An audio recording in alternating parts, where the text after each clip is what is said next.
Max was a small, golden dog with a big heart and an even bigger curiosity.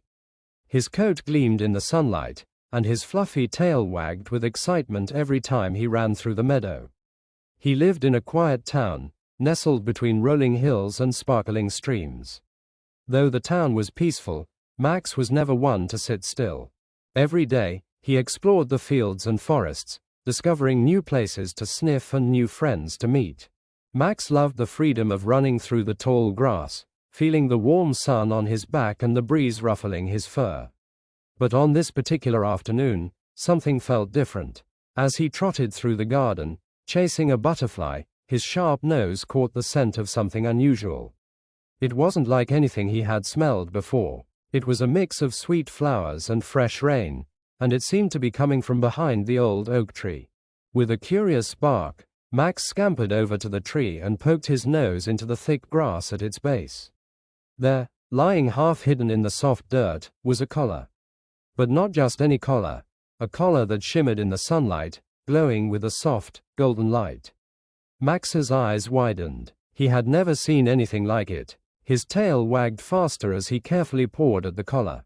It was unlike anything he had ever touched. The fabric was smooth and cool, and the tiny charms hanging from it sparkled with a magical glow. He sniffed it carefully, but there was something strange about it, something that made him feel excited and a little nervous all at once. Without thinking twice, Max slipped the collar over his head. It fit perfectly, and as soon as it settled around his neck, he felt a strange tingling sensation spread through his body.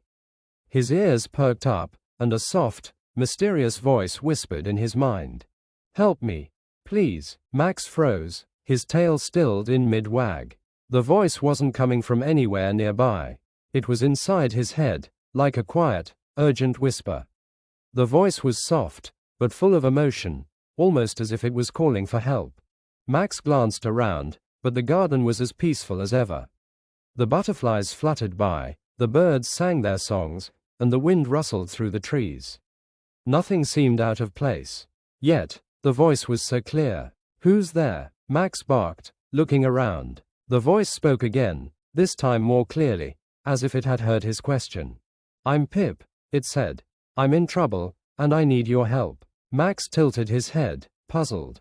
A talking voice. Was he imagining things? He had never heard of anything like this in all his adventures.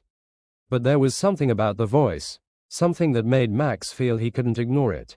"Where are you?" Max asked, his curiosity getting the better of him. "How can I help?" Pip's voice seemed to grow more urgent. "I'm far away, in a hidden forest. It's magical, and it's in trouble. There's a creature, a bad one, who's taken something very important, and without it, the forest will die. I need you to come and help me." Max's heart raced with excitement. A magical forest, a creature in trouble. This sounded like the kind of adventure he had always dreamed of. He looked down at the glowing collar around his neck and felt a surge of energy. It seemed like the collar was connected to this strange voice, and maybe, just maybe, it was the key to helping Pip. Max took a deep breath, his paws itching with excitement. "I'll help you, Pip," he barked, determination in his eyes. "Tell me what I need to do." The voice of Pip sounded relieved, but still filled with urgency. "Follow the path through the meadow. Trust your heart, and you'll find the way." Max's tail wagged furiously as he ran toward the edge of the garden. His adventure was about to begin, and he couldn't wait to see where the path would lead. As he dashed out of the garden and into the open meadow, the world around him seemed to shimmer with new possibilities. The sun was setting, casting a golden light across the fields. The air smelled fresh, and every leaf seemed to rustle with magic. Max had no idea what lay ahead, but one thing was certain. He was ready for whatever adventure awaited him.